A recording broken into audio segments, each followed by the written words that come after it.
በዘንድሮ ገና፣ እሬቻ፣ መስቀል፣ ጥምቀት ያላየነው አይነት ሰው ያለ አይመስለኝም። በርከት ያለ ዲያስፖራ፣ በርከት ያለ ውጭ ዜጋን ጨምሮ የቱሪስት ፍሰቱ ጨምሯል። ሳሚት ኢንተርናሽናል ሰሚቶች የዚህ 6 ወር ከሞላ ጎደል አምና ዓመቱ ሙሉ ካደረግነው ጋር ይቀራረባል። ኦልሞስት በየሳምንቱ ኢንተርናሽናል ሰሚት አለ ኢትዮጵያ ውስጥ።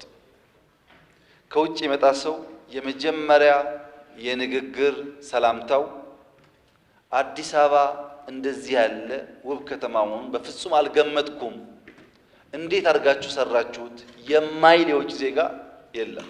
በገጠር መሻገር፣ በገጠር ኮሪደር በእያንዳንዱ ወረዳ ቢያንስ አንዳንድ ቦታ የተገነባ ነው ያለው። በገጠር ውስጥ ያለ አርሶ አደር ቤት ሶላር ያለው፣ ባዮጋዝ ያለው፣ ከብትና አርሶ አደር ተለያይቶ የሚኖርበት አሁን ለመፍጠር እየሞከር ነው። ለምን?